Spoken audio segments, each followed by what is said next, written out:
Et en Inde, il y avait un gourou un peu dépressif Y en la India había un gurú un poco depresivo qui s'appelait Osho, que se llamaba Osho, qui n'avait pas beaucoup de disciples, que no tenía muchos discípulos, qui était pas seulement déprimé, mais phobique, avec beaucoup de problèmes psychologiques. y no estaba solo deprimido, sino que además tenía muchos problemas fóbicos. Et d'après sa propre autobiographie, il raconte que quand il avait 20 ans, on lui disait qu'il fallait qu'il entre en psychiatrie parce qu'il avait des problèmes psychiatriques sérieux. Entonces él en su propia autobiografía cuenta que a los 20 años le dijeron que tenía muchos problemas y que realmente tendría que ingresar en un tratamiento psiquiátrico. Mais c'était un homme intelligent Pero era un hombre inteligente et il a rencontré tous ces jeunes Américains avec leur mélange fantastique. y se encontró con estos jóvenes americanos que llegaron a él con esta mezcla fantástica. Alors il a pris ce mélange, il l'a appelé Tantra. Y tomó esa mezcla y lo llamó Tantra. Et bien sûr, l'idée c'était qu'en faisant l'amour, on pouvait atteindre l'illumination. Entonces la idea era que haciendo el amor se podía alcanzar la iluminación. Alors bien sûr, ça a eu un succès phénoménal. Claro, tuvo un éxito fenomenal. Alors ils ont beaucoup fait l'amour, Entonces hicieron mucho el amor, mais personne n'a atteint l'illumination. pero nadie alcanzó la iluminación. Mais au moins, ils se sont défoulés sexuellement. Al menos se han desinhibido sexualmente. Et Osho s'est dit, bon, plutôt que d'aller, moi, dans un hôpital psychiatrique où je serais soumis au psychiatre, je vais créer mon propre hôpital psychiatrique dont je serai le chef. Entonces, en lugar de ingresarme yo en un hospital psiquiátrico a recibir tratamiento psiquiátrico, pues voy a crear mi propio hospital psiquiátrico donde voy a ser yo el que mande. Et c'est ça qui est devenu la communauté d'Osho avec toute la folie que l'on sait. Entonces esto es lo que conocemos de Osho, es eso, o sea, con toda esa locura. Alors, c'est la base de la grande confusion qu'il y a avec le mot tantra et qu'est-ce que c'est en réalité. Y esto es la gran confusión de la palabra tantra y de lo que realmente es. Donc, ce sont des pratiques assez violentes qui ont gardé l'esprit du début des années 60. Entonces son prácticas bastante violentas que han guardado el espíritu de los años 60. Un genre de thérapie sexuelle un peu brutale. Un tipo de terapia sexual bastante brutal. Et eux n'ont jamais changé, alors que tous les autres ont compris qu'il fallait changer. Entonces ellos no cambiaron cuando muchos otros pues se dieron cuenta de que había que cambiar. Mais aujourd'hui, c'est encore comme ça. Y actualmente aún es así. Alors, pendant qu'il y avait ce développement avec cette idée très simple, faisons l'amour et atteignons l'illumination, moi j'ai eu la chance de ne pas savoir que ce mouvement existait.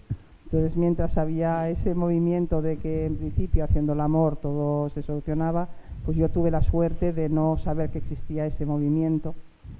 Parce que si j'avais su que ça existait, je pense que ça m'aurait plu. À cette époque, j'avais 22 ans.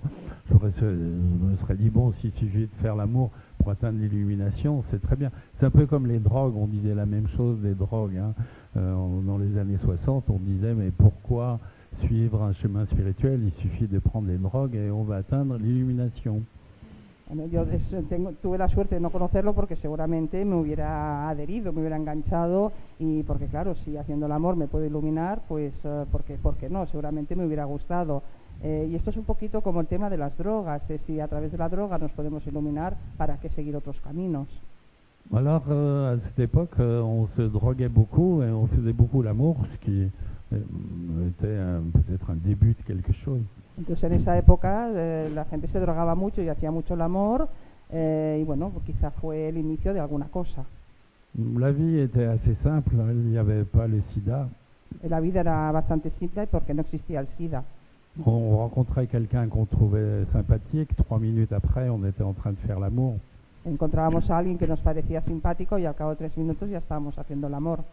C'était presque comme de se dire bonjour maintenant. Era casi como decirse hola actualmente. C'était une pratique tout à fait courante. Era una práctica totalmente corriente. Donc c'était assez divertissant, c'est vrai. Entonces era bastante divertido, es cierto. Il n'y avait aucun risque. No había ningún riesgo. Bon, il y avait des petits risques de maladies qui pouvaient se traiter avec une injection, c'est tout. Había, sí, claro, el riesgo de pequeñas enfermedades que podían curarse con una inyección y ya está. Mais il n'y avait pas le fantôme de la mort qui errait autour de nous. Pero no había el fantasma de la muerte que estaba alrededor nuestro. Donc c'était une époque assez créative. Era una época bastante creativa. Et comme j'ignorais tout de ce mouvement, je me suis retrouvé chez un grand maître tibétain qui s'appelait Kalu Rinpoche, qui était un maître magnifique. Entonces, como no sabía de nada de todo esto, pues me encontré con un gran maestro tibetano, Kalu Rinpoche. Kalu Rinpoche. C'était un être absolument merveilleux. Y era un ser maravilloso. Et c'est lui qui m'a introduit au tantra. Y es él el que me ha introducido en el tantra. Et après, quand j'ai vu ce que les autres appelaient tantra, je ne comprenais pas pourquoi ça portait le même nom, parce que c'est l'exact opposé. Y cuando supe de lo que los demás llamaban tantra, no entendía nada, no entendía por qué decían que era lo mismo, porque era completamente diferente. Dans le néo-tantra, on s'agite beaucoup. En el neotantra nos agitamos mucho. Dans le néo-tantra, pas dans la tradition tantrique. Es igual. En el neotantra la gente se agita mucho. C'est très années 60, on fait plein de pratiques. En los años 60 se hace mucha práctica. Un peu comme des caniches en rut. Casi como los caniches en lucha. Donc tout ça, c'est très énergétique. Entonces todo esto es muy energético. Ça rend légèrement névrotique. Nos transforma, nos lleva mucho a la neurosis. Et ça détruit assez profondément le système nerveux. Y destroza bastante profundamente el sistema nervioso. J'en ai vu des centaines de gens qui venaient du néo-tantra, parce qu'au début, quand j'ai enseigné, ils pensaient que j'avais des secrets sexuels. He visto cientos de personas del neotantra y realmente se pensaban que j'avais des secrets sexuels. Que yo tenía secretos sexuales. Et quand je les voyais arriver, j'avais l'impression qu'ils avaient Parkinson. Y cuando los veía llegar, me pensaba que tenían Parkinson. Ils étaient complètement incontrôlés, ils avaient des mouvements bizarres, ils ne pouvaient pas méditer 5 minutes. Entonces estaban totalmente descontrolados y tenían movimientos extraños y no podían controlarse de ninguna manera. Je me souviens, les premières fois que je les voyais méditer, ils étaient assis comme ça en méditation, puis tout d'un coup ils faisaient... Je me disais, tiens, où est-ce qu'ils ont appris la méditation? C'est bizarre. Se ponían ahí en posición de meditación, quietos, y de repente tenían como reacciones así violentas, gestos, y yo me preguntaba, no sé dónde habrán aprendido meditación. Alors bon, c'était assez romantique, ils mettaient des pétales de rose sur un matelas et ils se saluaient en pensant qu'ils étaient Shiva et Shakti. Bueno, era bastante romántico porque ponían pétalos de rosa encima de los colchones y se pensaban que eran Shiva y Shakti. Enfin, le début était romantique, par la suite un peu moins. Ensuite, ils vous fourraient leurs doigts dans votre sexe ou ils vous agitaient tout ça avec méthode.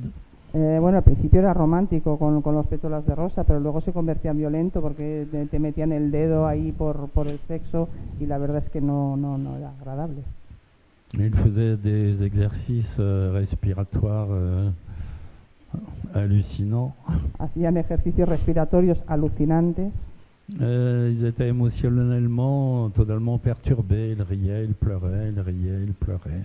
Emocionalmente estaban completamente perturbados, reían, lloraban. Ils étaient agités par le mythe de l'orgasme cosmique. Estaban agitados por el mito del orgasmo cósmico. C'est déjà pas mal d'en avoir un normal. Ya no está nada mal tener uno normal.